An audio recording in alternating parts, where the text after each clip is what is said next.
The CEO looked at the grease-stained mechanic and said, "Fix my plane, and I'll grant you one wish." The single father met her eyes and answered, "My daughter needs a mom." Outside, a Georgia storm hammered the hangar roof. Inside, a $70 million jet sat dead beneath the lights while a digital clock counted down the final hours before Madeline Cross could lose the company her father built. Caleb Rowan had no expensive suit, no powerful friends, and no reason to trust a woman who believed money could solve anything. He only had a scarred toolbox, a daughter waiting at home, and a past someone had worked very hard to bury. This is not simply a story about fixing an airplane. It is about grief, dignity, second chances, and the moment two lonely people discover what family really costs. Watch until the end. Like the video and tell us in the comments where you are watching from. The photograph on Caleb Rowan's phone showed 3 people standing beneath a summer sky. Caleb was younger in the picture, his face unlined, his arm wrapped around a laughing woman with windblown brown hair. Between them stood a little girl missing one front tooth, holding a paper airplane above her head as if she had built it herself and intended to launch it across the entire world. The woman was Hannah. The child was Lily. The photograph remained on the screen for only a few seconds before the phone went dark again, leaving Caleb's reflection staring back at him from the black glass. Madeline Cross saw none of that. All she saw was a mechanic in a faded jacket who had just answered the most desperate offer of her life by saying his daughter needed a mother. 6 hours earlier, Caleb had been standing in a kitchen barely large enough for 2 people to move around without bumping into each other. Rain tapped softly against the window over the sink. It had not yet become the storm beating against the hangar roof, but the local weather report had warned that the coastal system was strengthening faster than expected. Caleb stood at the counter with a butter knife in one hand and a jar of peanut butter in the other. A stack of unpaid bills sat beneath a ceramic salt shaker so the draft from the window would not scatter them across the room. At the kitchen table, Lily Rowan held up a model airplane wing made from thin wood glue and carefully folded strips of aluminum. She wore an old gray sweatshirt that had once belonged to her mother. The sleeves covered half her hands, but she refused to roll them up. When the pressure changes, Lily said, reading from a note card, the structure has to distribute the force instead of resisting it in one place. Caleb spread peanut butter across a piece of bread. That sounds smarter than anything I understood at 14. Lily lowered the card. You were busy failing algebra. I was not failing algebra. You told me Grandma paid your teacher to let you retake the final. She did not pay him. She brought him peach cobbler. That was a friendly gesture. She brought him 2. Caleb placed the sandwich into a plastic container and pointed the knife at her. Applied mathematics. You fix airplanes. Exactly. Lily tried not to smile, but she failed. For a moment the kitchen felt full. Not large, not bright, and not untouched by loss, but full enough. Then Caleb checked the clock above the stove. Lily noticed. You will be there tomorrow, right? Caleb set the knife down. Front row. My presentation starts at 9. I know. You said that last semester, too. The softness left the room. Last semester, Caleb had promised to attend Lily's Science Award ceremony. An aircraft at a regional medical transport company had developed an electrical fault before a night flight, and Caleb had taken the call because the company paid immediately. The repair lasted 4 hours. By the time he reached the school, the folding chairs had been stacked against the gymnasium wall. Lily had been waiting outside with her certificate inside her backpack. She had said it was fine. Caleb had known it was not. I remember, he said. Lily looked back at her note cards. You always remember after. The words were not cruel. That made them hurt more. Caleb crossed the kitchen and sat across from her. I am going to be there. She studied him with the cautious expression children learned when they loved an adult whose promises were sincere but not always stronger than circumstance. Okay. No, not okay, like you do not believe me. I believe you want to be there. That is not the same thing. No. Caleb leaned back in the chair. Hannah would have known what to say. That thought arrived so naturally that it took him a moment to recognize the familiar pain behind it. 3 years had passed since Hannah died, yet sometimes Caleb still expected her to walk into the kitchen, take the note cards from Lily, and correct both of them with the same patient look. She had been good at filling silences before they turned into distance. Caleb was better with engines. Engines told him where the damage was. People often did not. His phone began vibrating on the counter. The airfield manager's name appeared on the screen. Caleb ignored it. The call stopped, then started again. Lily glanced toward the phone. "You should answer. I am off tonight. It might be important. It is always important when someone else needs something repaired." The phone stopped. A few seconds later, a message appeared. "Emergency aircraft failure at Savannah Executive. Triple overnight rate. Immediate payment." Caleb read it twice. Then his eyes shifted toward the stack of bills beneath the salt shaker. The top envelope belonged to a medical collection agency. Most of Hannah's hospital debt had been settled through insurance and the sale of their old house, but smaller charges had continued appearing for years. Laboratory fees, specialist consultations, a medication delivery the insurer claimed had not been approved. Each bill was small enough to seem manageable by itself.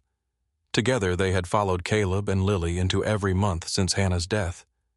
Lily saw where he was looking. "You should go." Caleb turned the phone face down. "No, Dad, I told you I would be at school. The presentation is tomorrow morning. The plane is tonight. And emergencies have a way of deciding they own the whole night." Lily picked at the corner of one note card. The electric company called again. Caleb's face changed. "You answered they left a message. You should not be worrying about that. I live here too. You are 14.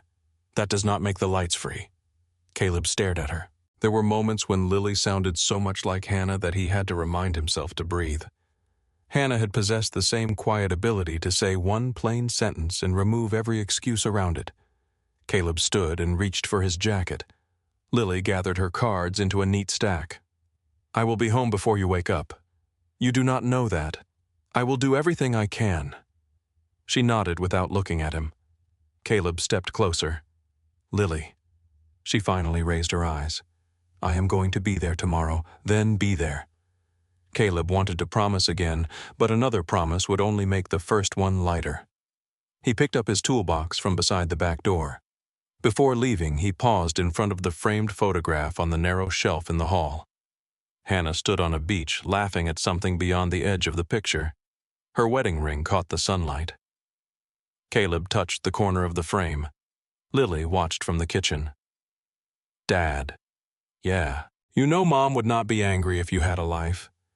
Caleb looked back at her. "I have a life. You have work. I have you. That is not the same thing." Caleb tried to smile. "You are starting to sound expensive. You raised me. That explains it." Lily's expression softened, but only slightly. Caleb opened the door. Wind pushed cold rain into the hallway. He pulled his jacket closed and walked toward the old green pickup waiting beneath the porch light. Across Savannah, Madeline Cross stood at the head of a polished conference table while 12 people decided whether her father's company still believed she deserved to lead it. The Crosswind Aviation headquarters rose above the river in a building made almost entirely of steel and glass. At night, the upper floors reflected the city lights and the dark water below. Inside the boardroom, financial projections covered a wall screen. The numbers were not catastrophic. They were worse. They were persuasive. Crosswind had invested heavily in a quieter, more efficient aircraft engine designed to reduce fuel consumption without sacrificing range. The program had passed early testing, but certification delays had drained the company's reserves. A manufacturing partner in New York had agreed to provide the capital needed to carry the project through final approval. The contract had one condition. Madeline had to sign in person before 7 in the morning. The deadline had seemed unnecessarily rigid when it was negotiated. Now it felt like a knife placed carefully between her ribs. Adrian Voss sat 3 chairs to her right. He wore a navy suit, silver cufflinks, and the calm expression of a man who never allowed anyone to see him calculate. He had worked for Crosswind longer than Madeline had. Her father had hired him when the company still operated from 2 leased hangars and a converted warehouse. Adrian knew the suppliers, the board members, the creditors, and the private weaknesses of nearly every executive in the room. He folded his hands on the table. If Madeline signs the New York agreement by 7, the capital arrives as scheduled. Crosswind maintains independent control. On the wall screen, Graham Pike leaned closer to his camera. He was 57, broad-shouldered, silver-haired, and known throughout the financial world for purchasing companies whose owners had run out of choices. And if she does not? Graham asked. Rebecca Sloan sat beside Madeline with a legal folder open in front of her. She did not like the answer. That was clear before she spoke.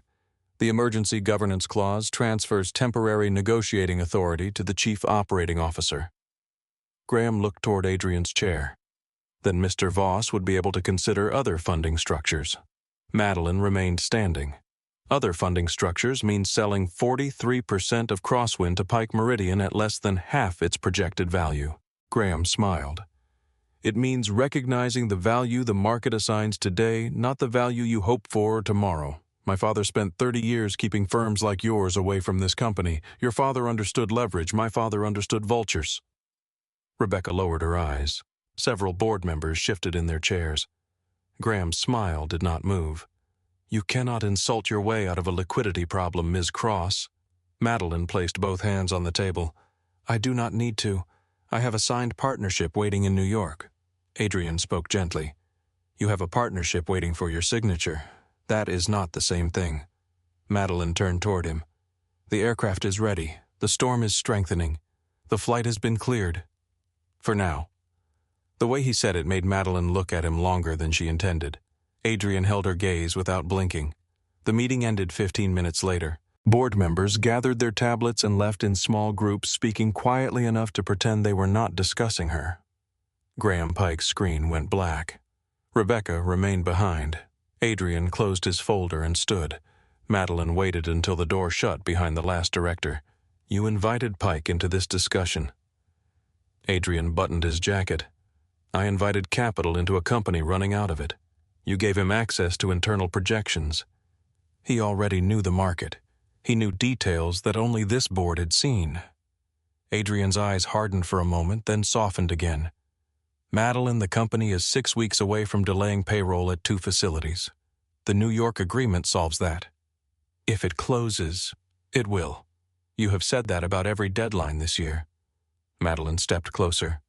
My father trusted you. Something moved behind Adrian's expression. It might have been pride. It might have been resentment. He trusted me to protect the company, from people like Graham Pike, from failure. The word remained between them. Madeline's voice lowered. Whose failure? Adrian picked up his folder. Do not confuse inheritance with invulnerability. He walked toward the door. Madeline spoke before he reached it. If I sign tomorrow, your emergency authority disappears. Adrian paused. Then he looked back with a patient smile. Then I suppose you should not miss your flight. After he left, the boardroom felt too large. Rebecca closed the legal folder. He is angry. Adrian is always angry. He simply has expensive manners. You should still be careful. Madeline looked at the financial projections. Careful is what people call you when they want you to move slower than the danger. Rebecca watched her. When did you last go home? Madeline collected the documents from the table. This is home. That was not what I asked. Madeline did not answer. She walked down the silent executive corridor and entered the office that had belonged to her father. No one had changed it after his death. His desk still faced the river. His aviation awards still lined the shelves. A framed newspaper article celebrated the day Crosswind delivered its first aircraft to a major carrier. There was only one family photograph in the room.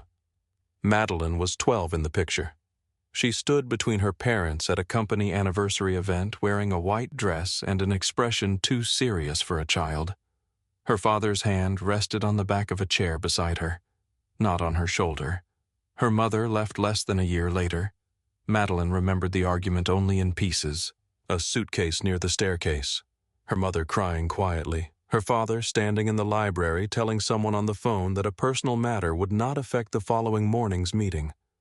Afterward, the house became orderly. Meals arrived at the same time every evening. Tutors came through the side entrance. Madeline's achievements were recorded, praised, and immediately replaced with larger expectations. Her father never told her that people left because they were unhappy. He taught her that they left because someone had failed to make staying valuable enough. Madeline touched the edge of the photograph. Her father's reflection stared at her from the dark office window. Rebecca appeared in the doorway. The car is ready. Madeline removed her hand from the frame. So is the aircraft. The flight crew confirmed it 20 minutes ago. Madeline took her coat from the chair. Then by sunrise, none of this matters. The jet had been ready when she arrived at Savannah Executive Airfield. The crew loaded her bags. The pilots completed their checks. Madeline climbed the stairs with Rebecca behind her. Then the cockpit alarms began. One warning appeared, then another. Cabin pressure fault, auxiliary power failure, flight control lockout. The pilot repeated the diagnostic test twice before refusing to move the aircraft.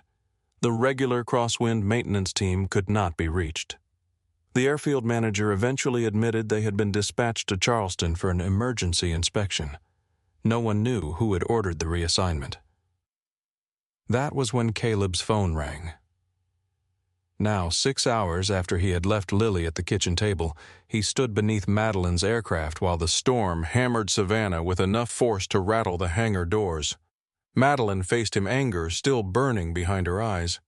"You expect me to believe that answer meant nothing?" Caleb placed his phone face down beside the toolbox. "I did not say it meant nothing. You said your daughter needed a mother. I said the first honest thing that entered my mind. Honesty usually has context. My wife died 3 years ago." The words quieted the hangar more effectively than shouting could have. Caleb did not look at Madeline while he spoke. He opened another panel beneath the aircraft and examined the wiring inside. She was sick for 14 months. Long enough for our daughter to learn the names of medications no child should know. Long enough for me to believe I could prepare for losing her. His hand stopped over a cable. I was wrong. Madeline's expression changed, though only slightly. Caleb continued. "Since then, some days I am a father, some days I am a mother. Most days I am bad at both before breakfast." Madeline looked toward the dark phone on the cart. "You were not asking me to marry you." Caleb gave her a tired glance. "No." "Then why say it to me? Because you offered me anything, as though life works that way." His voice remained quiet.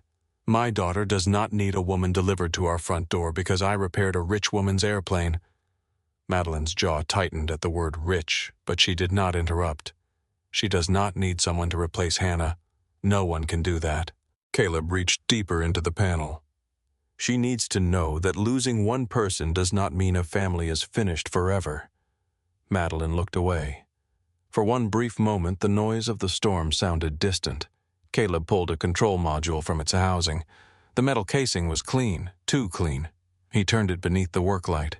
Madeline stepped closer. "What is it?" Caleb checked the serial number against the maintenance record displayed on the tablet. He checked it again. "This module was installed recently." Madeline scrolled through the official log. "That is impossible. The record says it was replaced 11 months ago." Caleb rubbed his thumb across one corner of the casing. A thin line of dark residue came away. Someone had tried to remove the installation code. The record is lying. Madeline stared at him. Machines do not lie, no. Caleb looked up at the aircraft towering above them. People make them lie. He returned to the cockpit fault history. 3 systems had reported critical failures within the same 17 seconds. Yet the pressure readings were normal. The power unit showed no sign of heat damage. The flight control hardware responded correctly when tested independently. Caleb's movement slowed, not from uncertainty, from recognition. He had seen a pattern like this once before, years ago, in a different hangar, when a set of official documents had said one thing, and the machine in front of him had said another. Madeline watched him trace the wiring toward the secondary control system. "What are you thinking?" Caleb did not answer immediately. He checked the maintenance log one final time, then looked toward the empty section of the hangar where Crosswind's own crew should have been standing. This plane did not break tonight. Madeline followed his gaze. Caleb held up the altered module between them. Someone needed it to stay on the ground. The words settled between Caleb and Madeline while rain struck the hangar roof with the steady violence of thrown gravel. Madeline looked at the control module in his hand, then at the aircraft behind him. "You are certain," now her expression sharpened. "You just told me someone sabotaged my plane. I told you someone needed it grounded. Certainty comes after evidence." Caleb placed the module on a clean cloth and reached for the diagnostic tablet. Madeline stepped closer. "How long until you have evidence?" Caleb glanced at the clock. "Longer if I have to explain every step while I am doing it." The answer should have angered her. Instead, she moved aside. Rebecca Sloan appeared on a video screen mounted near the tool bench. She had joined the call from her home office, though she was now wearing a dark blazer over the clothes she had been sleeping in. Her hair was still damp at the ends. "I need to understand exactly what Mr. Rowan is requesting," she said. Caleb connected a cable to the aircraft's secondary maintenance port. "The complete electronic service history." Rebecca frowned. "You already have the printed maintenance summary. The summary says that module was installed 11 months ago." He lifted the component slightly. "It was installed within the last few days." Rebecca looked toward Madeline. "Electronic maintenance files contain proprietary data route histories, security records, and manufacturer access codes." Caleb returned the module to the cloth. "Then whoever changed this part knew exactly what they were hiding. That does not give an outside contractor unrestricted access." Madeline folded her arms. "I signed an emergency repair authorization. You authorized him to repair the aircraft, not investigate the company." Caleb wiped his hands on a rag. "I am beginning to think the aircraft is the least damaged thing in this hangar." Rebecca's eyes narrowed. Madeline almost dismissed the remark. Then she remembered Adrian's voice on the phone. "Stop fighting the weather. Let me handle New York." The words sounded different now. "Give him access," Madeline said. Rebecca hesitated. "Madeline, read the authorization." Rebecca opened the digital copy. Caleb spoke before she finished. "Section 4 permits diagnostic access to any system reasonably connected to the reported failure." Rebecca looked at him. "You read the entire agreement." "I sign what people put in front of me." Madeline studied him. Most executives she knew barely read the contracts they ordered others to enforce. Rebecca exhaled. "I will open a restricted archive. Every action will be recorded." "That is how it should be," Caleb said. The screen beside him changed. A dense list of maintenance entries appeared. Caleb scrolled through them slowly. He was not searching for a single fault. He was looking for a pattern. Real mechanical problems rarely arrived without history. A pressure sensor drifted before it failed. A power unit showed heat changes. A control system recorded intermittent warnings long before a complete lockout occurred. This aircraft had none of those things. 3 days earlier, every major reading had been normal. 2 days earlier, normal. That afternoon, normal. Then 17 seconds before the pilots began their final departure check, 3 unrelated systems reported critical failures at once. Caleb enlarged the timeline. Madeline watched over his shoulder. "What does that mean?" "It means the plane went from healthy to dying faster than a human being could press 3 buttons. Could the storm have caused it? No lightning strike, no voltage surge, no water intrusion." He opened the pressure data. "The aircraft says the cabin pressure system failed." He tapped another reading. "The physical sensor says it did not." He opened the auxiliary power history. "The computer says the power unit overheated." Another tap. "The thermal record says it stayed within normal range." Madeline stared at the conflicting information.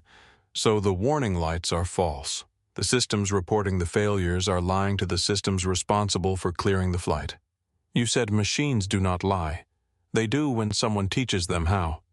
Caleb traced the commands backward through the archive. The false alerts did not come from the damaged systems.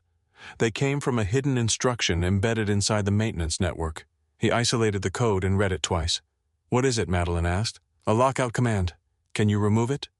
"Yes, then remove it." Caleb did not move. Madeline's impatience returned. "What are you waiting for to find out who put it there?" "I need to reach New York, and if I erase this now, you may lose the only clean path back to whoever grounded you. I am about to lose my company." "Then stop treating this like a broken plane." Caleb turned the screen toward her. The command had been designed to imitate genuine safety failures. It forced routine diagnostics to report danger even though the physical systems remained functional. Madeline read the sequence. "Why not damage the aircraft itself? Because damaged aircraft create investigations." Caleb looked at the dark jet. "A grounded aircraft looks like bad luck." A gust of wind struck the hangar doors. The metal groaned. Madeline turned toward the runway beyond the rain. The storm had been blamed from the first moment. No one had questioned it. Caleb opened the access history connected to the lockout. The records had been partially deleted, but the deletion itself left fragments: a user account, a terminal location, a timestamp. Before he could enlarge them, his phone began vibrating. Lily's name appeared on the screen. Caleb looked at the clock. It was after 2:30. He silenced the call. Madeline noticed. "You can answer. I am working." "She is 14. Caleb looked at her. Madeline seemed surprised by her own comment. He picked up the phone and walked toward the edge of the hangar. The rain was louder there. "Hey," Lily's voice came through small and tired. "You said you would be home." "I know. Are you still at the airport?" "Yes." She was quiet. Caleb leaned against a support beam. "Why are you awake?" "I was finishing my note cards." "You finished them 2 hours ago." "I changed the ending." "You did not need to change it, I know." Caleb heard what she was not saying. "Lily, my presentation starts at 9. I remember. You always say that." The words landed harder the second time. Caleb looked across the hangar at Madeline. She had turned away, pretending not to listen. "I am trying to get back. That is not the same as being there." "No." The admission surprised Lily into silence. Caleb rubbed his forehead. "I told you I would be in the front row. I may not make it." Another pause. Then Lily asked, "Is the plane dangerous? It is not flying. That was not my question." Caleb looked at the aircraft. "No, I am safe." "Are you helping someone?"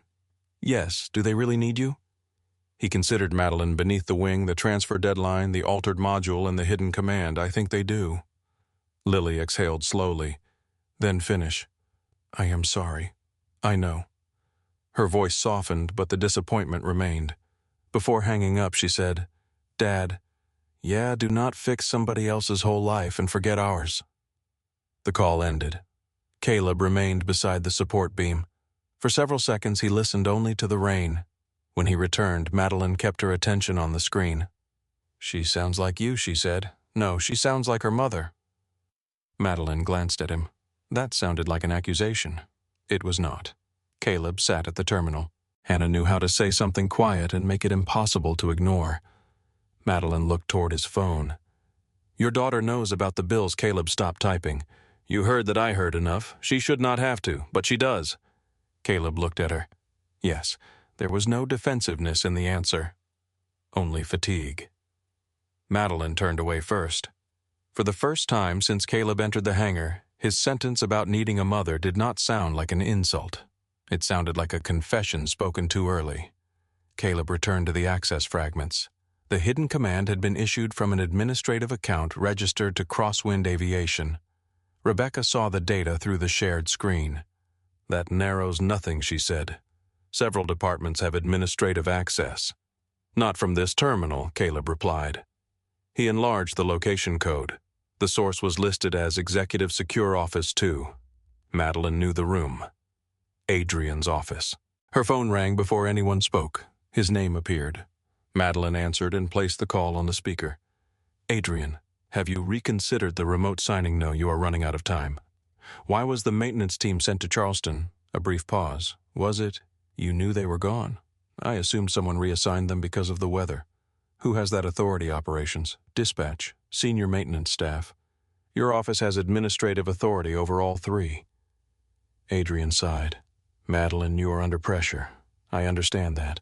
But searching for betrayal inside every inconvenience will not get you to New York." Caleb looked up from the terminal. Adrian heard movement in the hangar. "Who is there with you?" "The mechanic." "What mechanic?" "Caleb Rowan." The line went silent. Not long, less than a second. But Caleb heard it. So did Madeline. Adrian's voice returned smoother than before. Caleb Rowan. Caleb stood. Madeline watched his face. The weariness disappeared. In its place came something colder. "You know him," she said. Adrian ignored the question.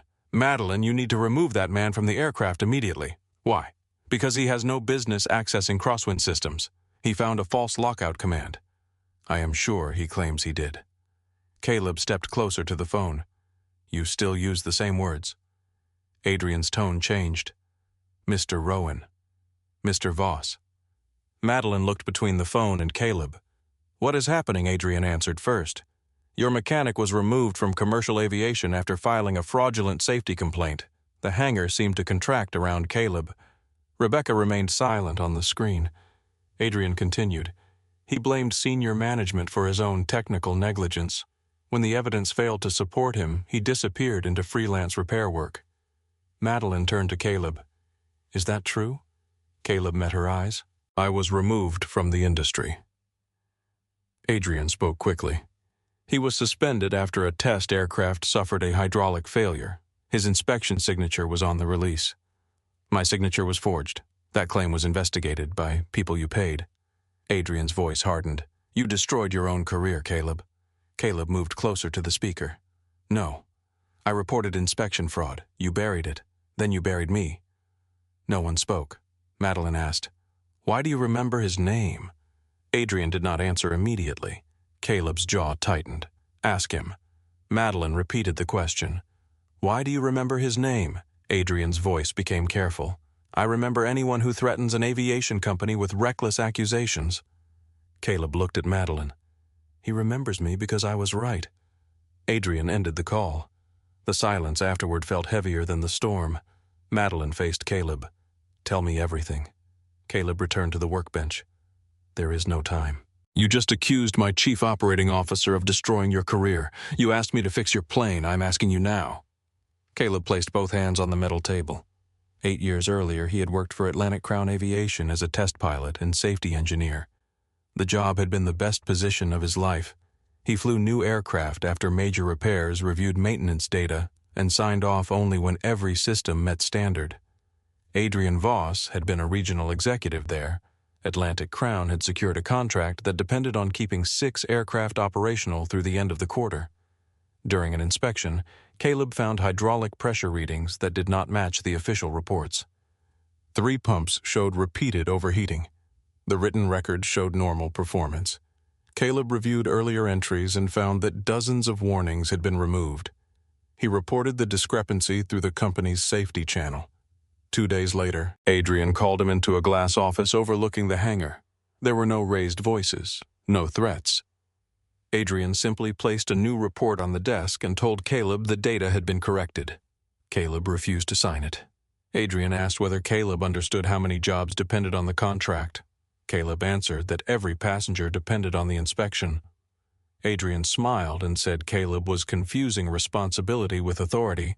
Caleb filed a second report with an outside regulator. 3 weeks later, one of the aircraft developed a hydraulic failure during a ground test. No one was injured. The company produced an inspection release bearing Caleb's electronic signature. He had never seen the document. He was suspended before the investigation began. Madeline listened without interrupting. What happened to your appeal, I appealed, and Atlantic Crown provided records. I provided accusations. You had no copies. My access disappeared the morning I was suspended. Rebecca spoke from the screen. You could have hired counsel. Caleb looked at her. I did. His voice remained even, but the memory changed his face. Hannah was diagnosed 6 weeks later. Madeline lowered her eyes. Caleb continued. The appeal required money. Her treatment required more. You chose her, Madeline said. There was no choice. His words were quiet. I could spend what we had fighting for my name, or I could spend it trying to keep my wife alive. The rain softened for a moment, then struck the roof again. Madeline looked at his worn jacket, his old truck beyond the doors, and the scarred toolbox he carried as though it contained the last pieces of the man he used to be.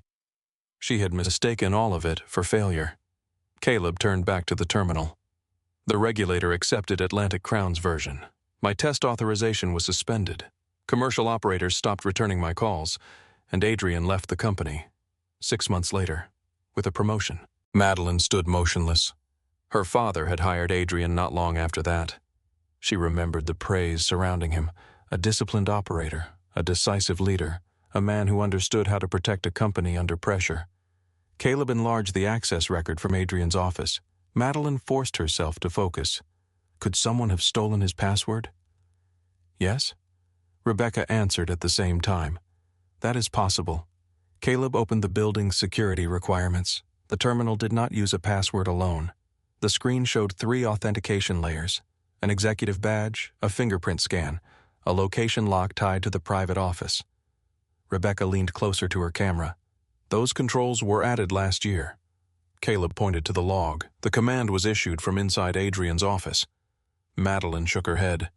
Someone could have used his badge, not his fingerprint. Biometric systems fail. They fail by rejecting access. They do not invent a matching hand. Rebecca studied the records.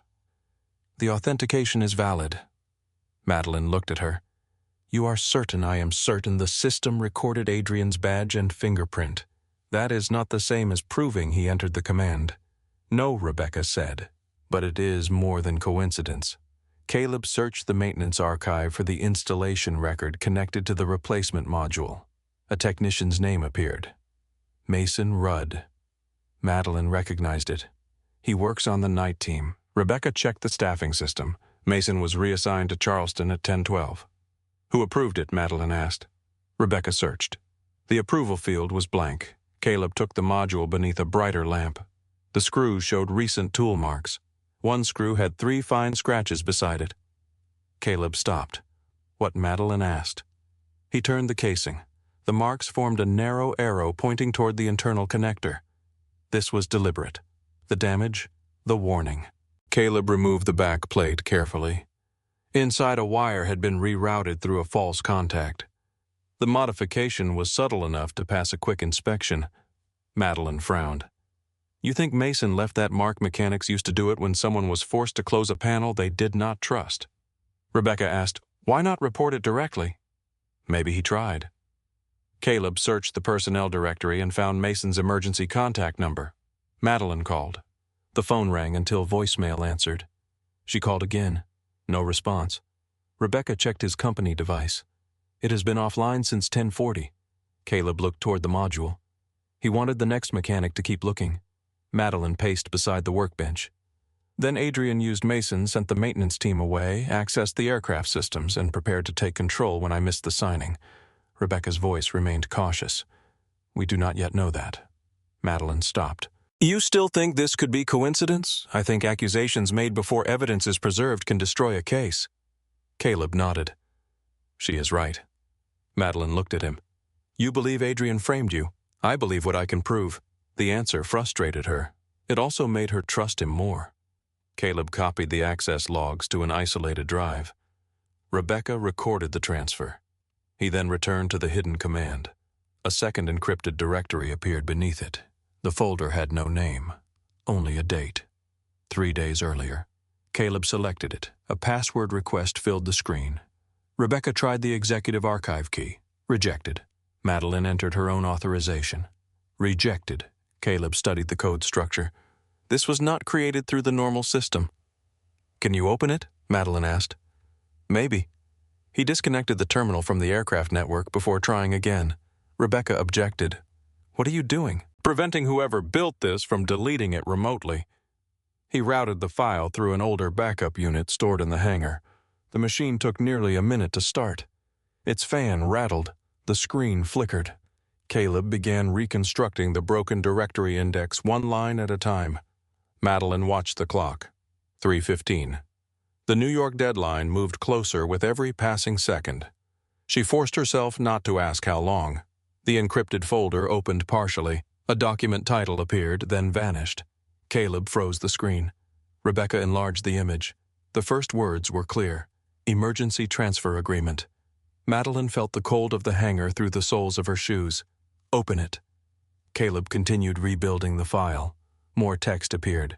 Pike Meridian Capital, Crosswind Aviation, Temporary Transfer Authority. The document was dated 3 days before the aircraft failed. Madeline read each line as it formed. If the chief executive failed to execute the New York partnership before 7 Eastern Temporary Negotiating Authority would transfer to the chief operating officer.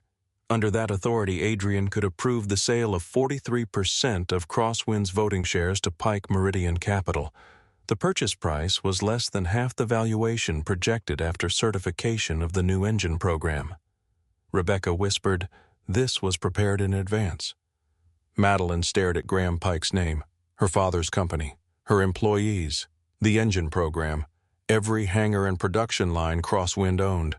All of it had been reduced to a discounted figure inside a document written before the supposed accident. Caleb leaned back from the terminal. The plane was never the target. Madeline did not look away from the screen. She finally understood why the maintenance crew had been sent away, why Adrian had encouraged her to remain in Savannah. Why he had suggested a remote meeting that the partners would never accept. Why the failures had been severe enough to ground the aircraft but careful enough to avoid permanent damage. He did not need the jet destroyed. He needed her delayed. Madeline's reflection appeared faintly across the document. For years she had believed the greatest threat to Crosswind would come from competitors' debt or a bad market. She had never imagined it would come from the man her father trusted to stand beside her. Caleb looked at her. "No," he said quietly. "The plane was never the target." Madeline raised her eyes. "You were." Madeline stared at Caleb as if the words had struck something beneath her skin. For several seconds, she did not move. The storm pressed against the hangar doors. Water slid beneath the metal panels and spread in thin silver lines across the concrete. Somewhere inside the aircraft, a warning tone repeated at steady intervals, calm and mechanical, indifferent to the fact that an entire company was beginning to come apart beneath it. Rebecca's voice broke through the silence. "Madeline, we need to preserve every file exactly as it is." Madeline looked back at the screen.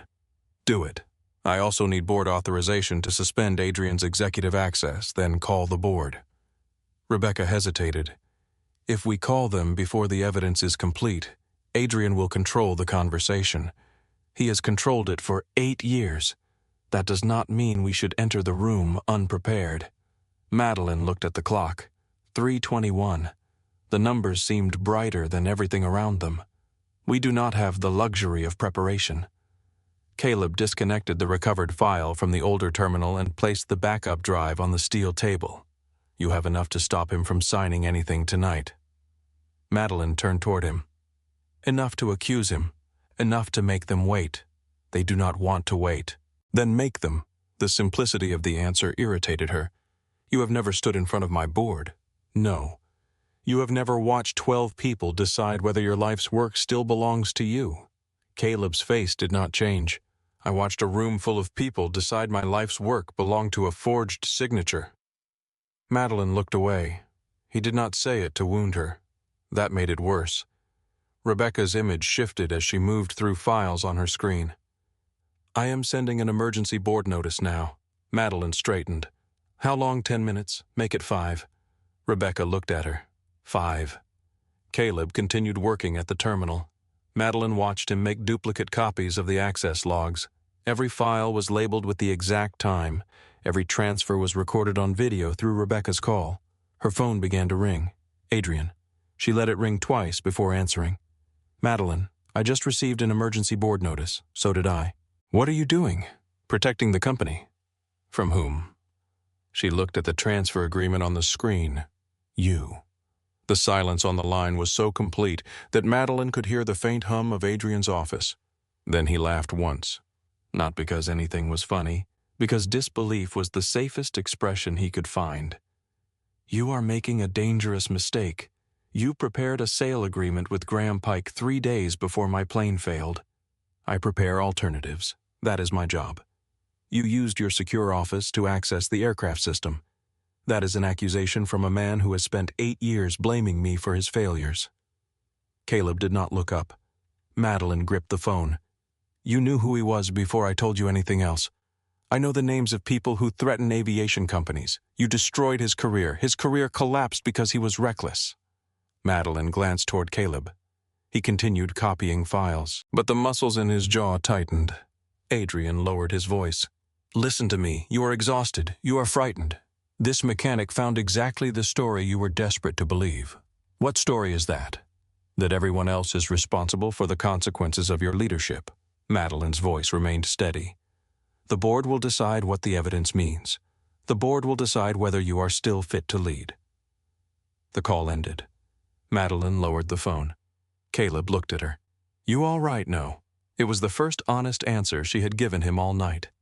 Caleb nodded once. "Good." Her eyes narrowed. "Good. Now you know what the room is going to feel like before you enter it." The monitor lit up. One by one, board members appeared in separate windows. Graham Pike appeared from Manhattan. Adrian appeared last. He sat in his office at Crosswind headquarters, perfectly dressed, his hands folded on the desk. The board chairman cleared his throat. We have been told there is a serious allegation involving aircraft tampering and unauthorized negotiations. Adrian spoke before Madeline could answer. There is an allegation. Serious is another question. Madeline stepped closer to the monitor. We recovered a hidden transfer agreement between Crosswind Aviation and Pike Meridian Capital. Graham's expression remained calm. A draft agreement, prepared 3 days before my flight was grounded. Responsible investors prepare for multiple outcomes. Madeline looked at Adrian. And responsible chief operating officers do not secretly design those outcomes. Adrian leaned back. This meeting was called because Madeline has given a freelance mechanic access to restricted company systems. The same mechanic was removed from commercial aviation after a safety investigation. Several directors looked toward Caleb. He stood beside the terminal in his faded jacket, grease on his sleeves. One member frowned. "Who exactly is this man?" Caleb answered without moving toward the camera. "My name is Caleb Rowan." Adrian smiled faintly. "He repairs private aircraft at rural airfields." Caleb looked at the monitor. "Tonight I repaired the part of your company that tried to lock a plane on the ground." A few faces shifted. Adrian continued. "Mr. Rowan has a documented history of making accusations when his own work is questioned." Madeline turned toward the board. "He found a recently installed control module that did not match our maintenance records. He found a false lockout command. He found access logs tied to Adrian's secure office." The chairman raised a hand. "Has any of this been independently verified?" Rebecca answered. "I am preserving the data now. I can confirm that the recovered logs match the security architecture of Crosswind's executive system. That is not the same as proving Mr. Voss entered the commands." "No," Rebecca said. "It is not." Adrian seized the opening. "Exactly. We are being asked to suspend executive authority based on unverified data collected by an outside contractor with a personal grievance." Graham spoke in a softer voice. "The company is already under financial pressure. A public accusation of internal sabotage could destroy the New York agreement, even if it later proves false." Madeline felt every face turn toward her. The board chairman removed his glasses. Why was Mr. Rowan given this level of access? Because the aircraft records were false. According to him, according to the hardware. Adrian shook his head. "This is what happens when fear replaces judgment." Madeline looked at him. He had used that tone with her before. Patient, protective, almost paternal. He used it whenever he wanted a room to believe she was emotional and he was reasonable. One director spoke. "Madeline, the issue before us is larger than one flight. If the New York signing fails, the emergency clause activates." "I know." "Then perhaps the safest action is to transfer temporary authority now and allow Adrian to stabilize the company." Madeline felt the room tilt. Graham remained silent, but she could see satisfaction beneath his stillness. Another director joined. "The market will not wait for us to solve an internal dispute." Adrian looked almost reluctant when he spoke. "I do not want this authority, but if the board believes continuity requires it, I will serve." Caleb watched Madeline. She stood alone in front of 12 screens while the company her father built began to slide toward Adrian, one careful sentence at a time. Her first instinct was to attack, to remind them of every contract she had won, every production delay she had corrected, every year of profit they had accepted without questioning whether she deserved the chair. Then she remembered her father's office. Never look uncertain, never ask for help, never let them see fear. Madeline looked toward Caleb. He did not nod. He did not tell her what to do. He simply waited. For the first time that night, someone was giving her room to choose without trying to own the choice. Adrian spoke again. "I move that the board activate the emergency clause immediately." A director seconded the motion. The chairman looked toward Rebecca. "Is there any legal barrier?" Rebecca glanced at Madeline. "Not if the board determines that the chief executive cannot complete the New York agreement." Adrian folded his hands. Madeline looked at the backup drive resting on the table. Caleb stepped closer, but his voice remained low enough that only she could hear. "You have two choices, I know. No, you have their documents, or you have the evidence they forgot to erase." She looked at him. "If this fails, I lose everything. If you do nothing, you lose it anyway. The chairman spoke. Madeline, do you have anything further before the vote? She picked up the backup drive. Her fingers trembled once, then stopped. Rebecca opened the file. Adrian's face changed, only slightly, but Caleb saw it. Rebecca connected to the isolated archive. The transfer agreement appeared on every board member's screen. Graham leaned forward. This document is privileged, Madeline answered. It was found inside a hidden directory linked to the sabotage of my aircraft. You cannot establish that link. Caleb stepped into view. I can. Adrian laughed. You have no standing here. Caleb looked at him. Neither did I 8 years ago. You still made sure I lost everything. The chairman interrupted.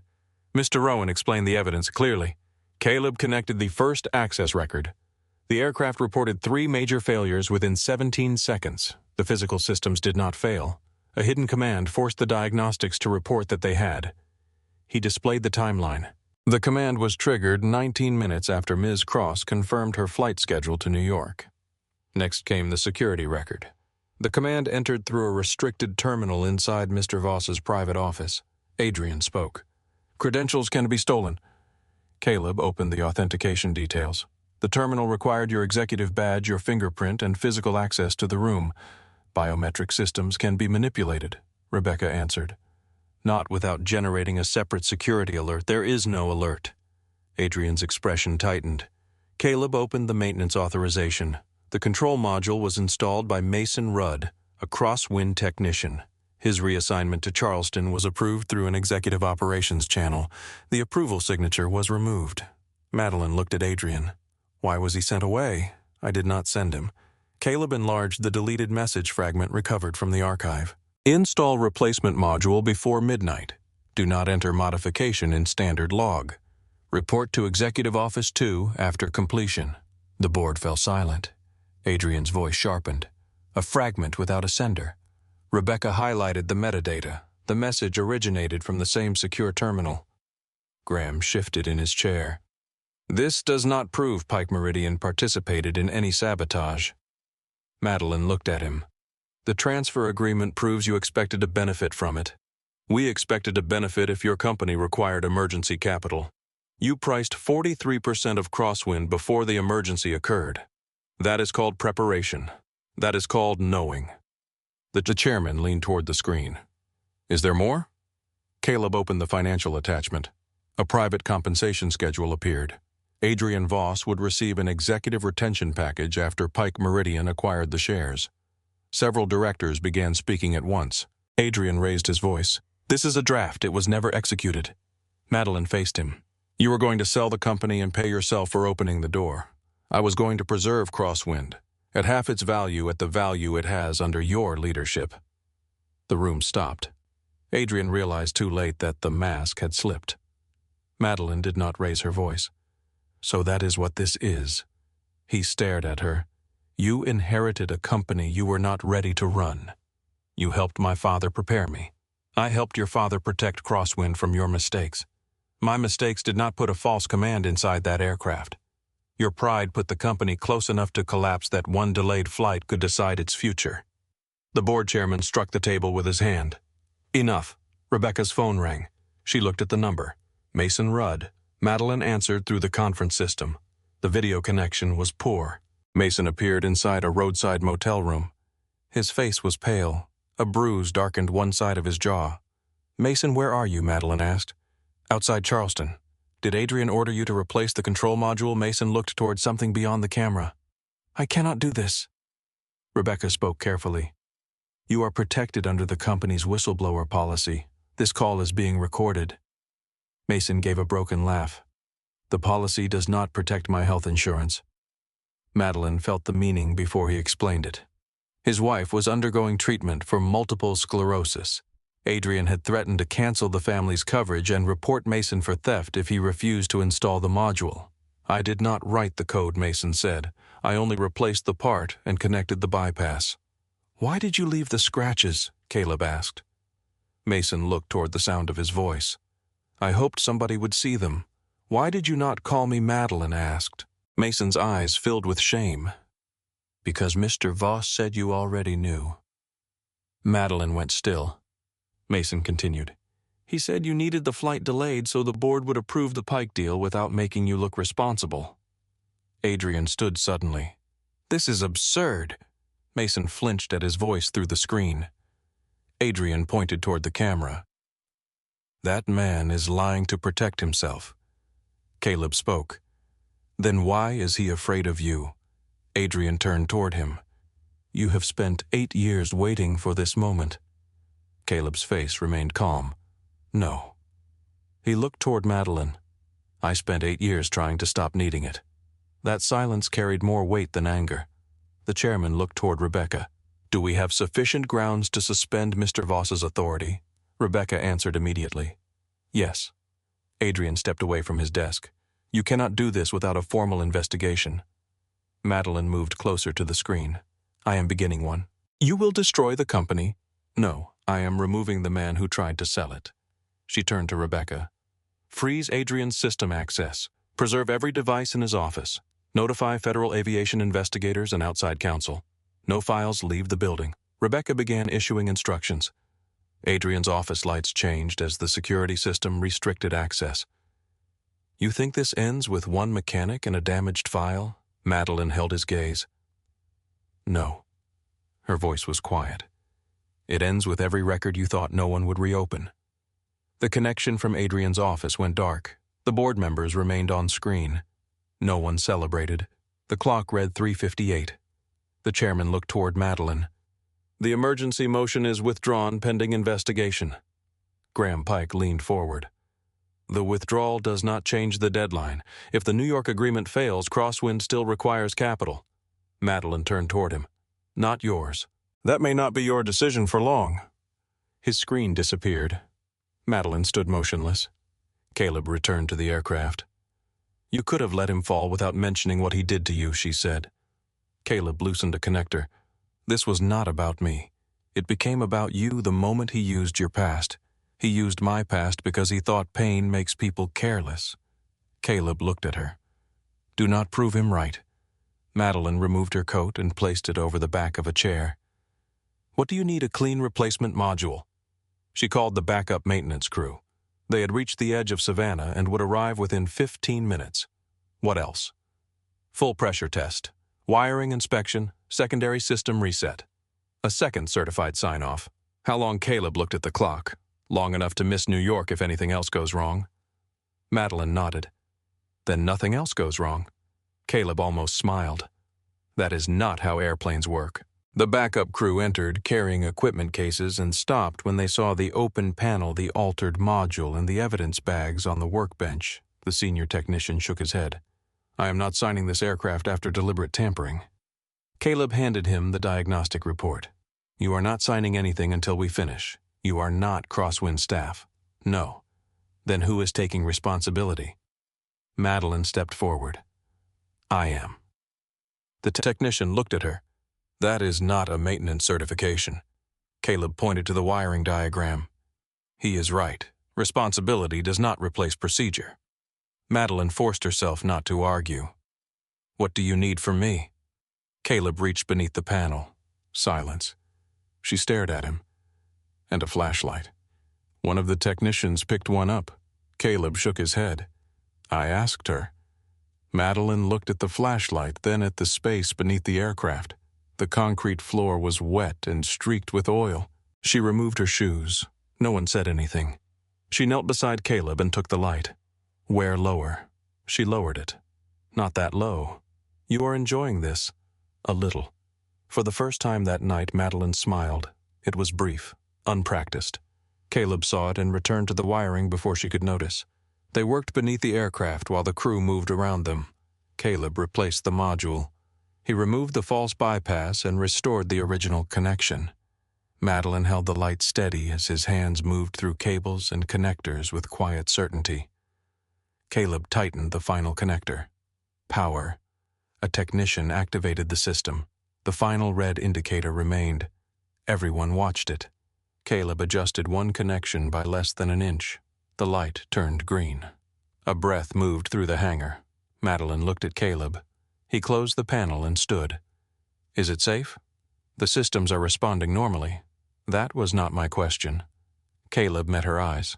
It will be safe after the final inspection. Madeline looked toward the lead pilot. We leave now.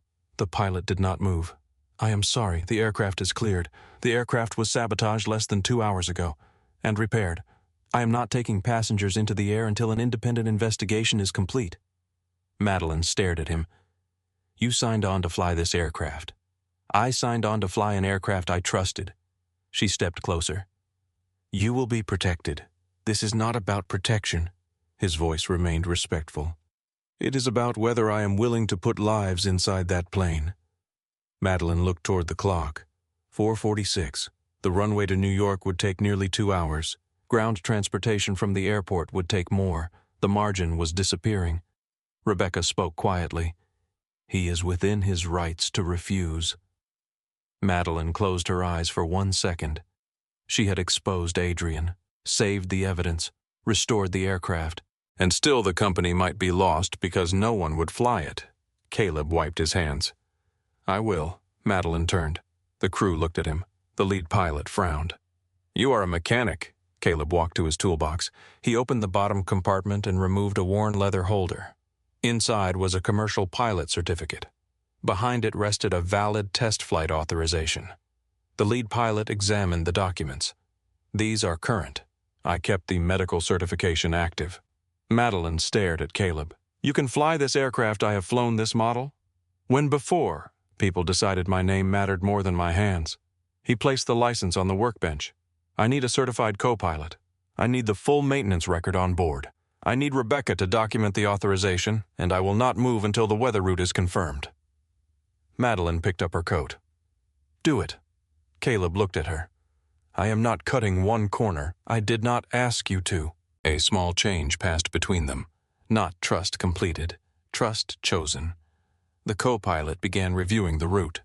Rebecca prepared the documents. The hangar doors started to open. Wind swept rain across the floor as the runway lights appeared in the darkness beyond. Caleb looked once at the photograph on his phone. Lily and Hannah smiled beneath a summer sky. Then Caleb slipped the phone into his jacket and walked toward the cockpit.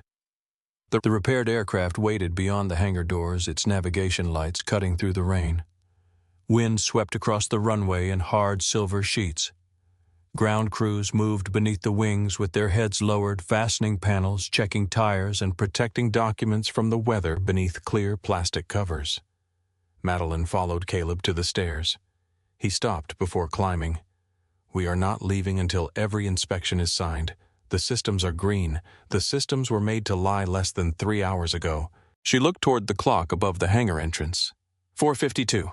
We have barely enough time. That does not change the aircraft. Caleb? He faced her. I know what you are about to lose. I also know what happens when people decide a deadline matters more than a warning. The words were quiet, but they carried the full weight of the career Adrian had taken from him. Madeline glanced toward the open cabin door. What do you need?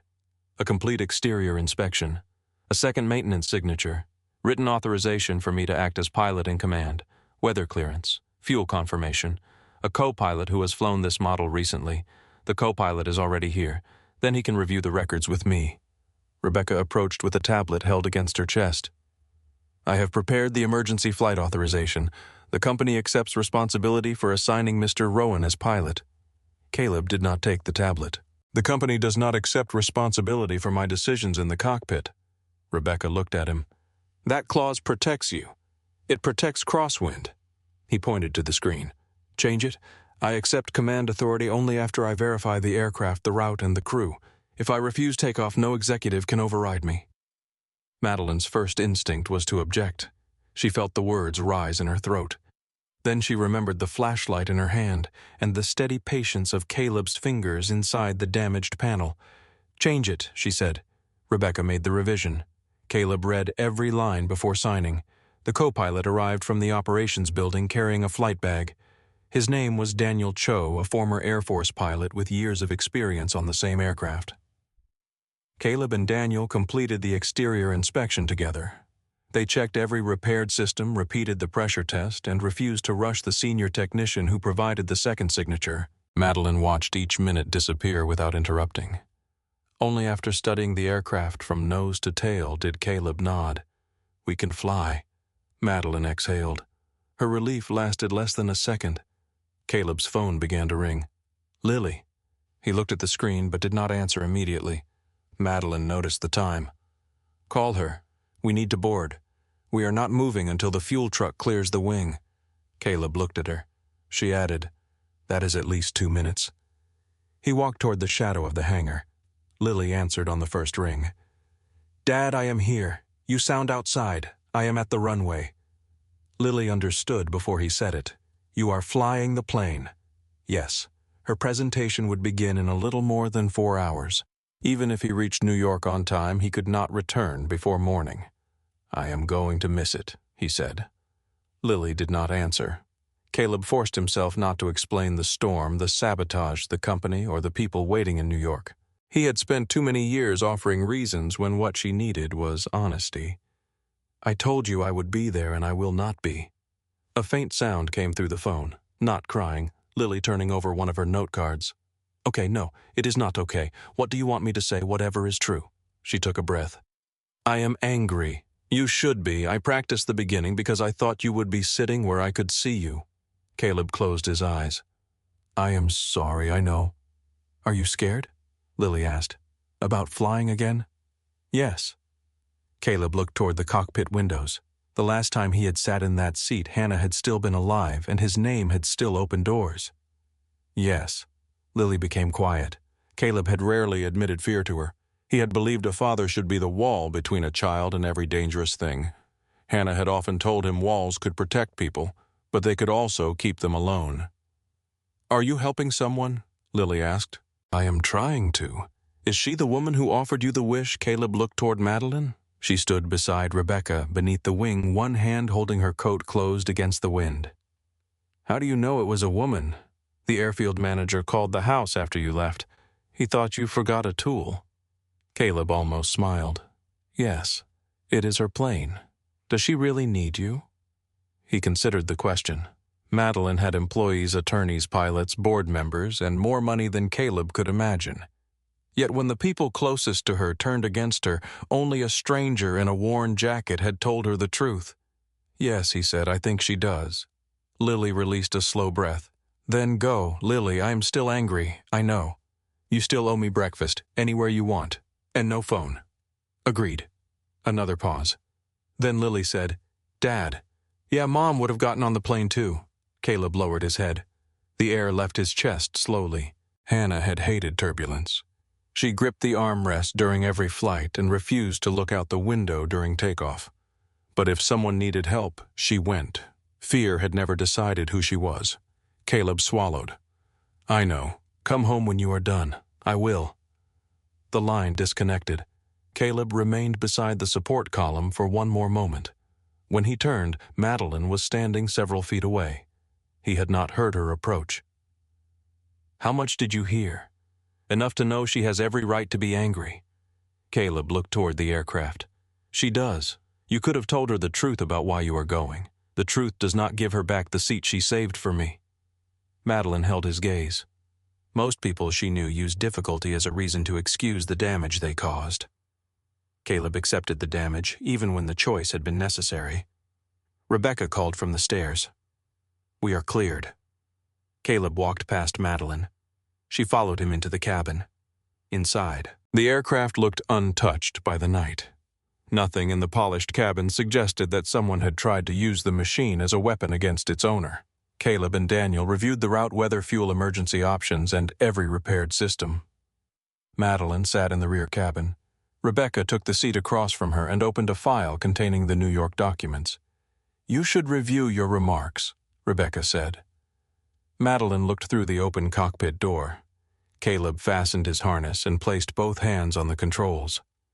I know the agreement. That is not what worries me. What worries you, the partners will not only ask whether Adrian acted alone, they will ask why no one detected him. Madeline looked down at the unsigned contract. Because I trusted him. That will not satisfy them. It is the truth. Rebecca closed the file. Truth still requires structure. The aircraft began to move. Rain streamed across the windows as they taxied from the hangar. Caleb's voice came through the cabin speakers. We may experience moderate turbulence during the climb. Remain seated until we clear the storm line. Madeline fastened her seatbelt. At the end of the runway, Caleb checked every instrument once more. Every reading held steady. He pushed the throttles forward. The engines rose, runway lights flashed past the windows, and Savannah fell away beneath them. The jet entered the clouds. Turbulence struck almost immediately. The cabin shuddered. A glass rattled inside the cabinet. Rain raced sideways across the windows. Madeline watched Caleb through the cockpit door. His shoulders remained still. His hands moved with small, exact adjustments.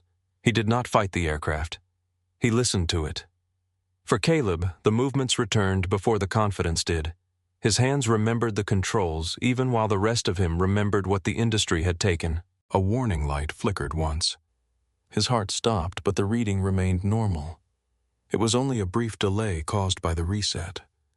Daniel noticed his hand near the secondary control. You trust the repair, I trust what I checked. That was not the question. Trust takes longer. The aircraft broke through the top of the storm. Suddenly, the shaking stopped. Moonlight spread across a field of clouds below them. The sky above was clear and black, filled with stars the storm had hidden from the ground. Madeline looked out the window. For the first time that night, nothing stood between her and the horizon. The seatbelt light turned off. Rebecca unfastened her belt. I am going to contact New York. Madeline nodded. Rebecca moved toward the forward communication station. Caleb remained in the cockpit for another 20 minutes. He verified the repaired systems again, checked the route, and confirmed the arrival window. They would land at Teterboro with 38 minutes remaining before the deadline. Enough time if the car was waiting, not enough time for another mistake. Daniel took control while Caleb stepped into the cabin. He removed his jacket and placed it over the back of a seat. Beneath it, his shirt was marked with grease and rainwater. Madeline sat beside the window with 2 cups of coffee on the table. I did not know how you take it, she said. Hot. That is all. That is usually the purpose. He sat across from her. For a few moments, neither spoke. The engines filled the silence with a low, constant sound. Madeline pushed 1 cup toward him. You were afraid during takeoff. Caleb looked at her. Most intelligent people are.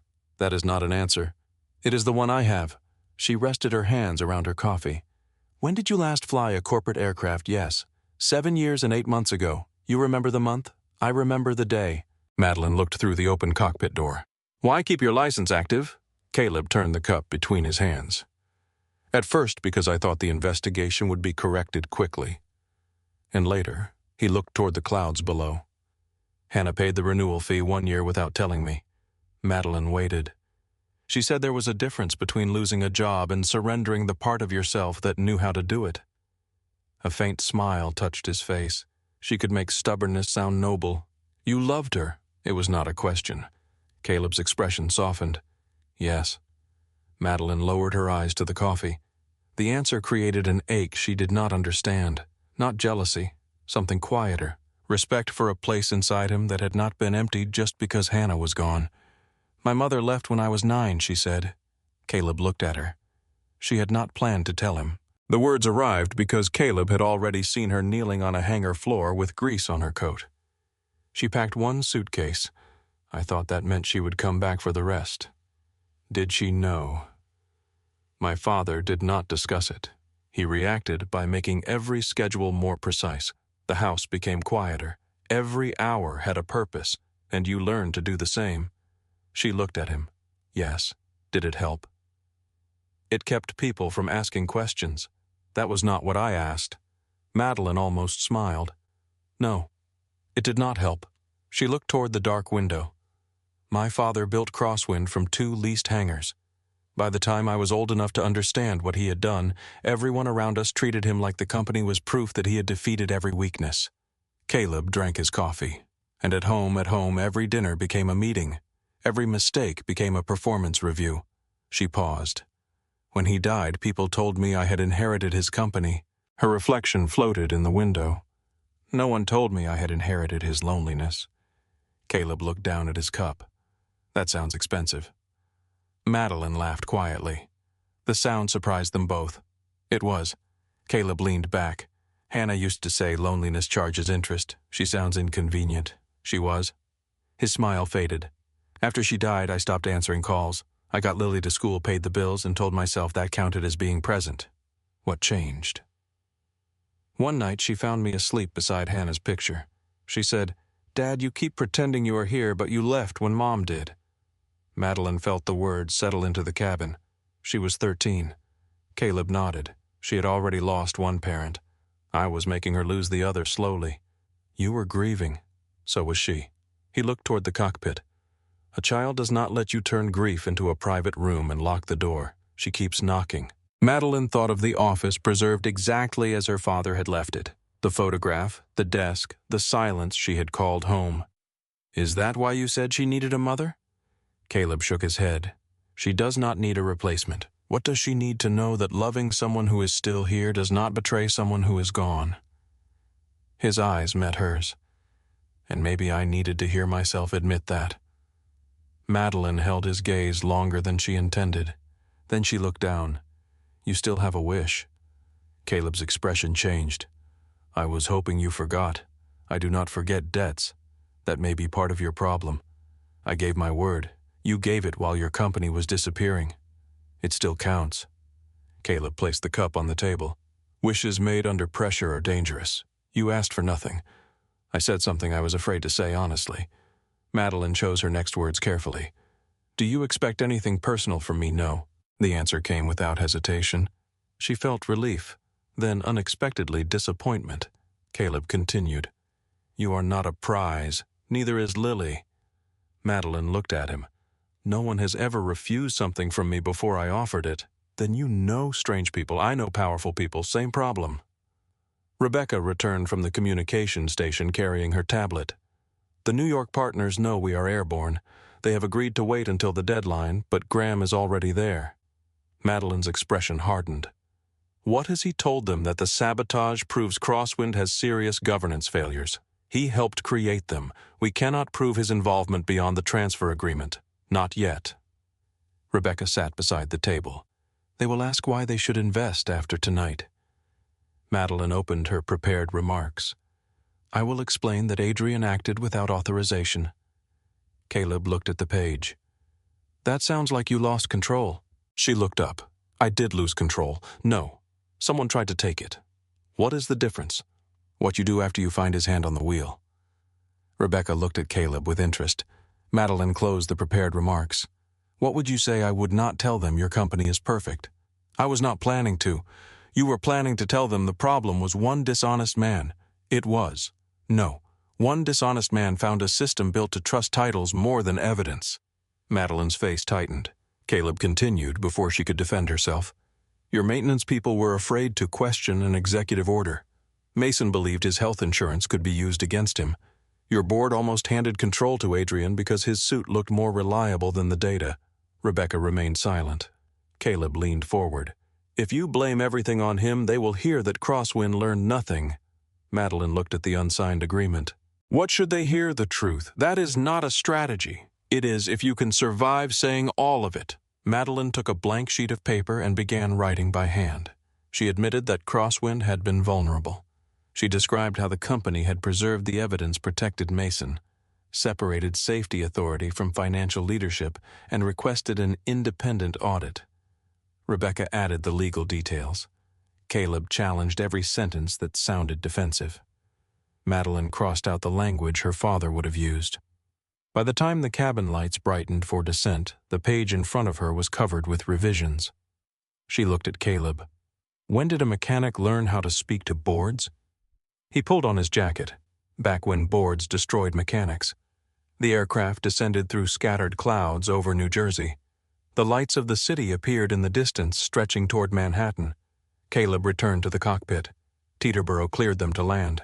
The runway approached beneath a pale wash of early morning light. Caleb guided the aircraft down with the same quiet precision he had used inside the hangar. The wheels touched the pavement. The engines reversed. The jet slowed. Madeline looked at the clock. 6:22. A car waited beside the private terminal. Rebecca gathered the evidence files. Madeline stood, then paused at the cockpit door. Caleb removed his headset. You have 38 minutes, he said. She looked at the pages in her hand. I know. Do not walk in there trying to sound like your father. Madeline held his gaze. Who should I sound like the woman who held the flashlight? She stepped off the aircraft into the cold New Jersey morning. 20 minutes later, Madeline entered a glass conference room overlooking Manhattan. Graham Pike was already seated. The New York partners watched her take her place at the table. The senior investor closed the folder in front of him. Before we sign anything, Ms. Cross explained why we should trust a company that nearly collapsed in one night. Madeline glanced through the glass wall. Caleb stood outside the room in his worn jacket with Rebecca beside him and the storm still dark on his shoulders. Madeline turned back to the table. Because we found the truth before the people hiding it could sell you a lie. The room remained silent. Beyond the glass walls, Manhattan was beginning to brighten beneath a pale winter sky. Office lights glowed in the buildings across the avenue. Traffic moved far below, small and orderly, as though the city had no knowledge of the storm that had followed Madeline Cross through the night. The senior investor leaned back in his chair. His name was Thomas Bell. He had built his manufacturing company from a rented machine shop and had spent 40 years listening to executives explain why their failures belonged to someone else. "What truth did you find?" he asked. Madeline placed her handwritten pages on the table, but she did not look down at them. At 11:40 last night, my aircraft was cleared for departure. Minutes later, 3 unrelated systems reported critical failures. Those failures were not mechanical. They were created through a false command entered from a secure executive terminal inside Crosswind Aviation. Graham Pike sat at the opposite end of the table. His silver tie was perfectly straight. His expression suggested mild concern rather than fear. "An allegation," he said. Madeline looked at him. A documented event. Rebecca entered the room and placed a sealed evidence drive beside Madeline's folder. Caleb remained outside the glass wall. He had been invited inside, but he had refused until the technical questions began. Madeline understood why. The room was filled with people who had once judged men like him by where they sat instead of what they knew. Thomas looked toward Rebecca. "You are Crosswind's counsel." "Yes." "Can you confirm what Ms. Cross is saying?" "I can confirm that the aircraft lockout was generated through an administrative account tied to the office of Crosswind's chief operating officer. The access required an executive badge, biometric authorization, and physical entry into the secure office." Graham folded his hands. "That does not establish that Mr. Voss personally entered the command." "No," Rebecca said. "The testimony of the technician he coerced helps establish that." A younger partner at the table glanced through the documents. "Coerced how? Through threats involving his employment and his wife's medical coverage." Thomas's face hardened. Madeline continued. "The technician installed an unauthorized module and left a warning mark inside the panel. Mr. Rowan recognized it. He traced the false readings, recovered the access records, and preserved the files before they could be deleted." Graham looked through the glass at Caleb. "We are discussing a freelance mechanic." Madeline did not turn around. "We are discussing the only person involved who had no financial interest in the outcome." Graham's voice remained smooth. "He has a history with Adrian Voss, he does. A hostile history. Because Adrian falsified safety reports and destroyed his career. That case was settled years ago. No, it was buried years ago." Thomas lifted one hand. "This meeting is about the future of Crosswind, not a former employee's grievance." Madeline nodded. "You are right. She opened the partnership agreement. Crosswind failed to detect a serious internal threat. That is our responsibility." Rebecca looked at her. The admission had not appeared in the version they prepared on the plane. Madeline continued. "Our reporting system allowed executive authority to outweigh technical evidence. A maintenance employee believed his family's health insurance could be used to force his silence. Our board nearly transferred control because the man asking for power appeared more respectable than the man presenting the truth." No one interrupted her. "I cannot promise you that no employee will ever betray this company again. No responsible leader can make that promise." Thomas watched her carefully. "What can you promise that financial authority will never again control flight safety? That employees who report technical concerns will have direct access to independent oversight? That every maintenance command affecting executive aircraft will require separate verification? That the employee who helped expose this scheme will receive legal protection?" Graham gave a quiet laugh.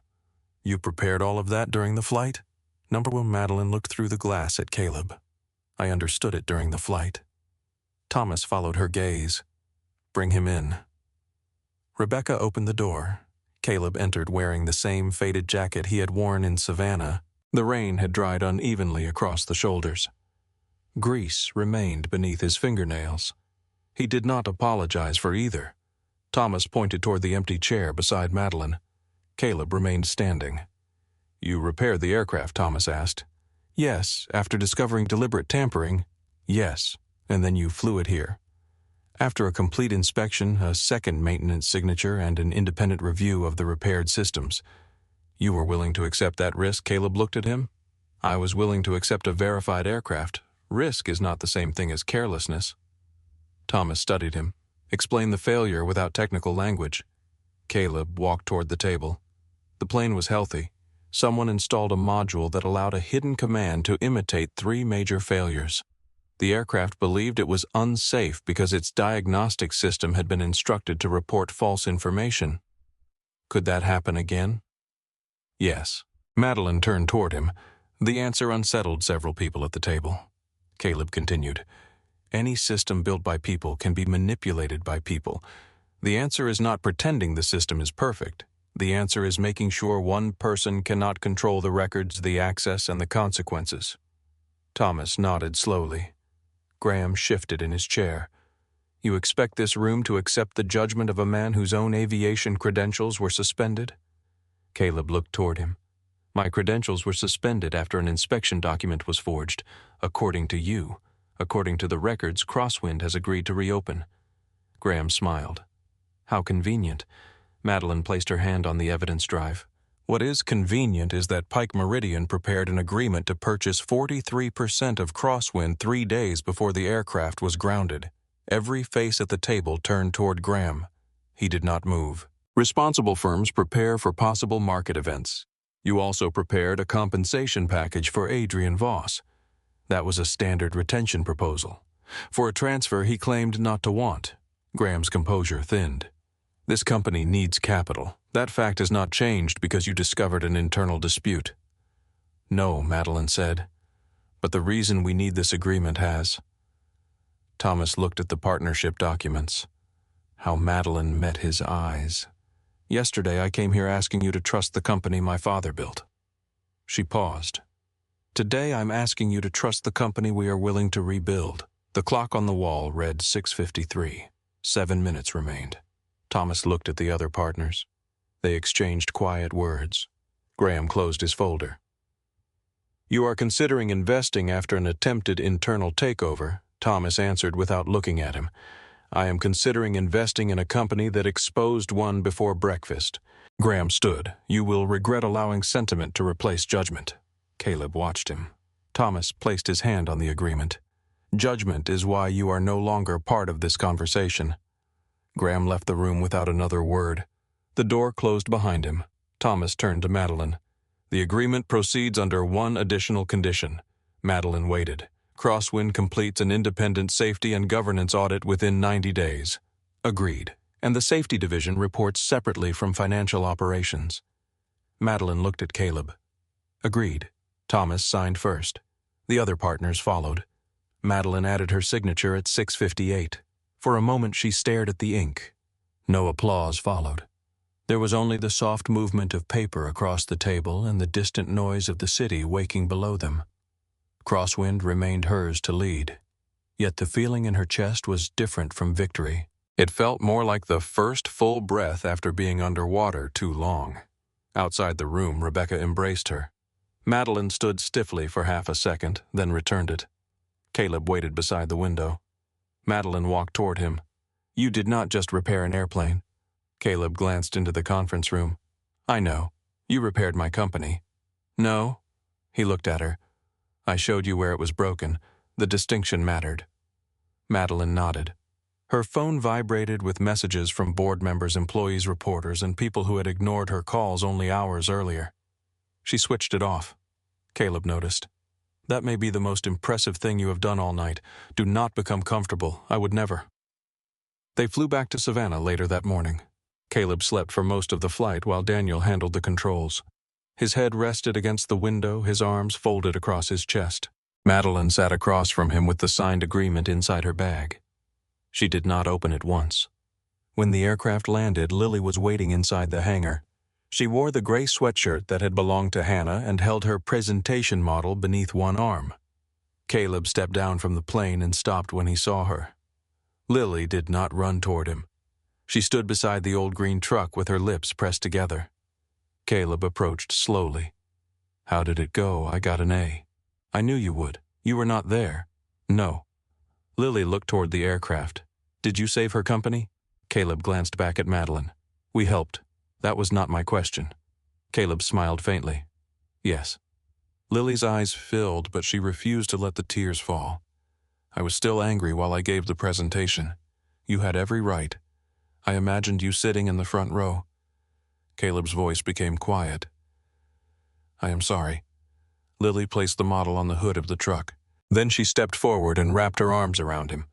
Caleb closed his eyes and held her. Madeline remained near the aircraft stairs. She felt as though she were watching something private and sacred, something money had never taught her how to approach. Lily pulled back and noticed her. "You are the CEO." Madeline walked closer. "Sometimes, you are the woman with the wish." Caleb covered his face with one hand. "Lily, what?" "You said it." Madeline looked at him. "You told her the airfield manager did. He called the house," Lily explained. "He thought Dad left a wrench." Caleb looked toward the manager across the hangar. The man immediately found something interesting on the floor. Lily studied Madeline. "Did he actually ask you to be my mom?" "No," Madeline said. Caleb looked relieved.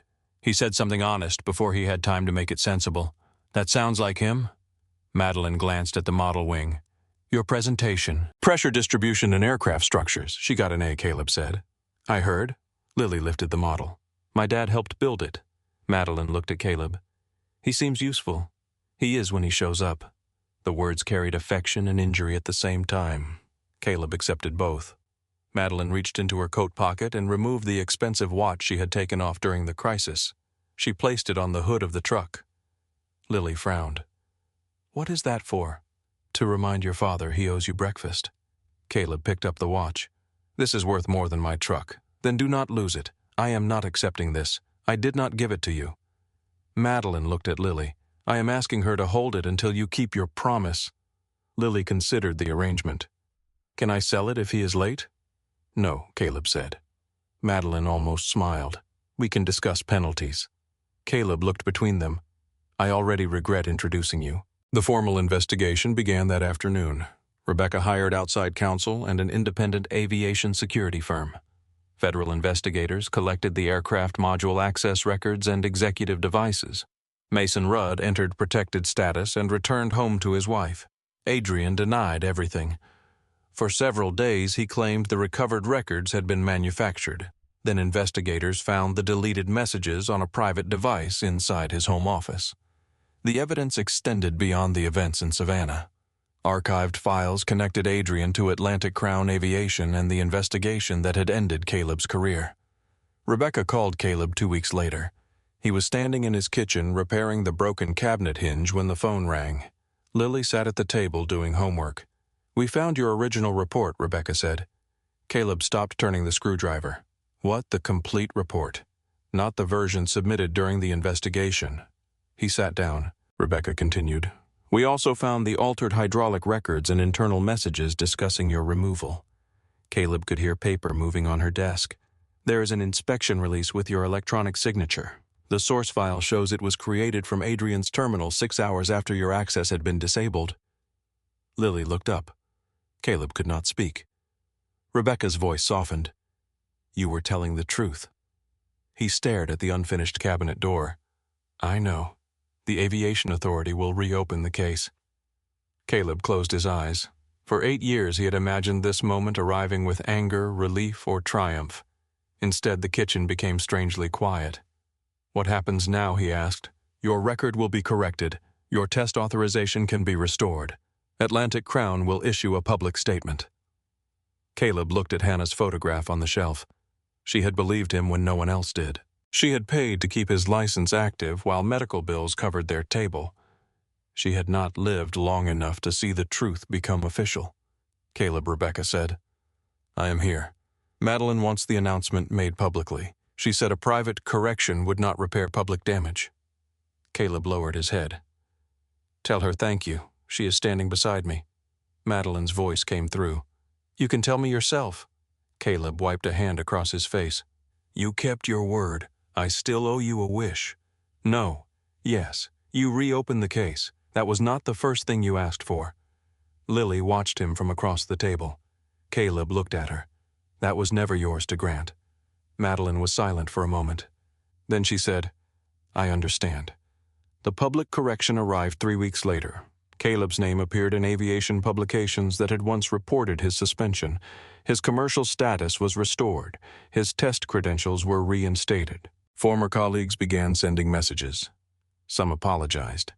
Some claimed they had always doubted the investigation.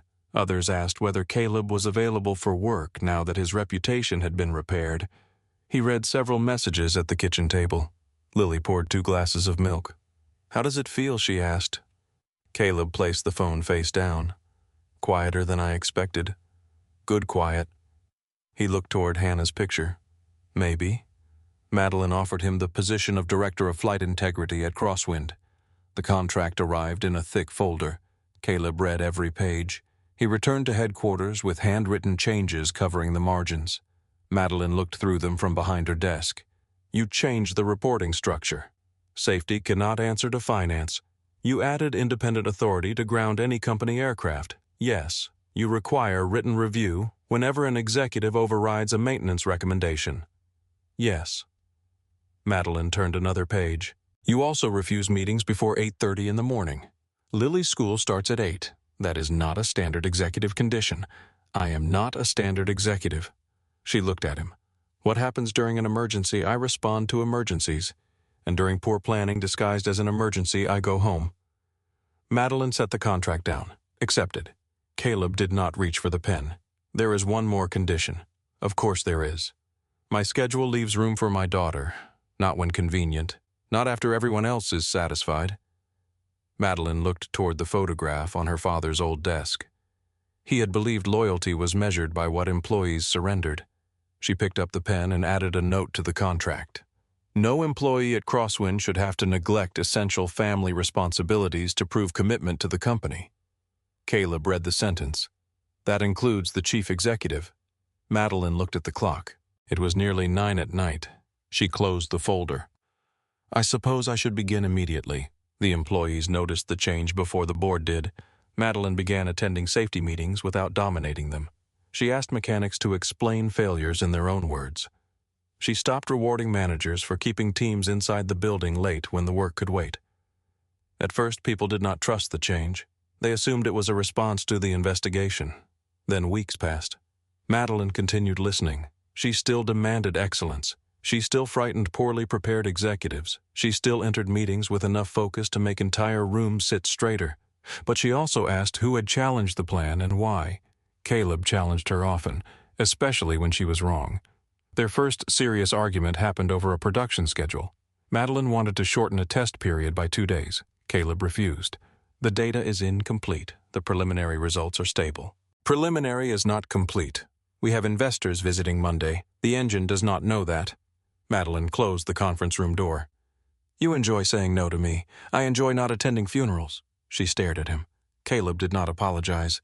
Madeline restored the 2 days. Later that evening, she found a paper cup of coffee on her desk.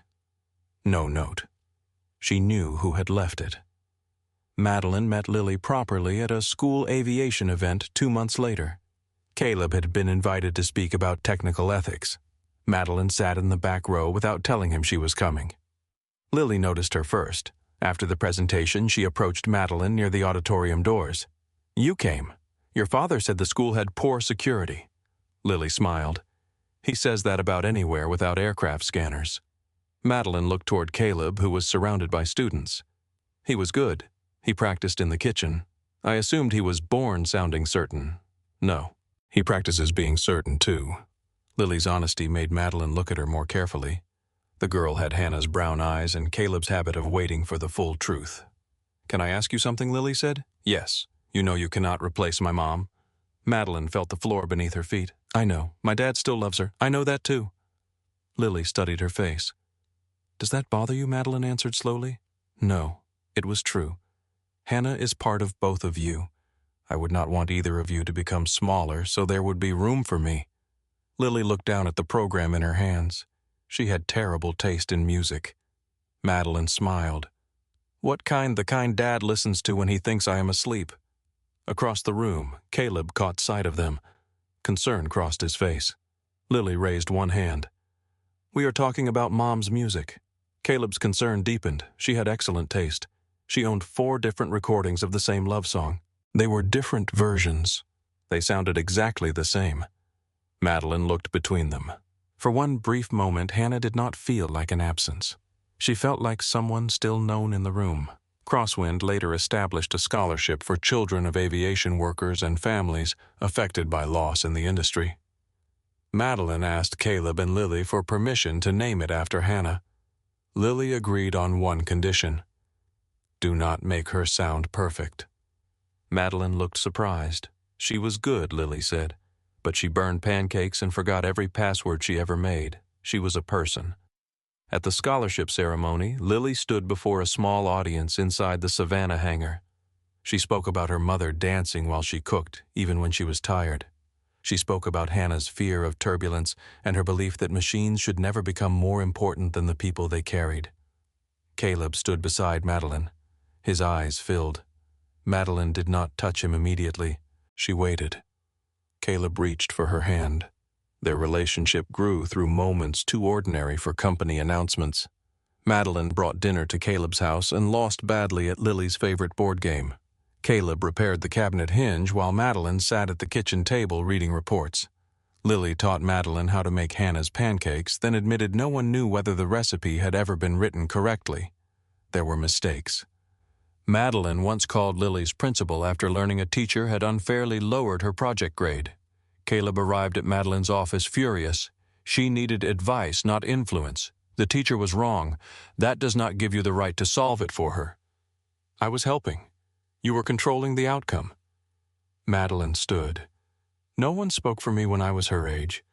Then you should understand why she needs to find her own voice. The argument followed them into the hall. Employees pretended not to listen. Madeline did not call security or end the discussion. She went to Lily's house that evening. I made your problem about what I could do, she said. Lily sat across from her at the kitchen table. You scared the principal. I have that effect. You also embarrassed me. Madeline nodded. I am sorry. Lily watched her for a long moment.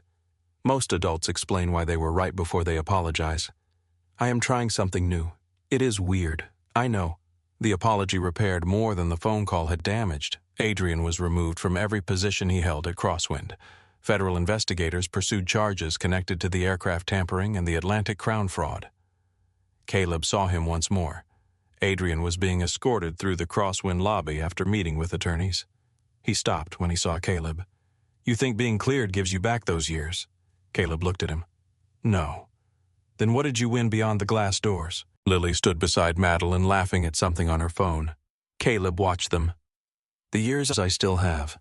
He walked past Adrian without waiting for an answer. Months after the storm, the repaired aircraft rested inside the Savannah hangar beneath warm afternoon light. The doors stood open. Lily spoke with a group of scholarship students near the wing. Madeline stood beside Caleb where the wet concrete and warning lights had once surrounded them. Do you remember what you said the first night? She asked. I try not to. You said your daughter needed a mom. Caleb watched Lily laugh. I got the words wrong. What was the real wish? He took his time. I wanted her to believe a family could survive losing someone. Madeline looked toward Lily. And now I want her to believe surviving is not the same as living. Madeline turned toward him. What do you want for yourself? Caleb met her eyes. For once. He glanced at Lily, then back at Madeline. I want to see where this goes without pretending I am not afraid. Madeline stepped closer. I am afraid too. Good. Her eyebrow rose. Good. It means neither of us thinks this can be bought. Behind them, Lily called across the hangar. "Are you two going to stand there all afternoon?" Caleb laughed. Madeline looked at him, surprised by how easily the sound filled the space. There was no proposal, no promise made because of a desperate bargain, no attempt to replace Hannah or erase the life Caleb and Lily had lived before Madeline entered it. Caleb held out his hand. Madeline looked at it. Then she placed her hand in his. Together they walked toward Lily while sunlight moved slowly across the hangar floor.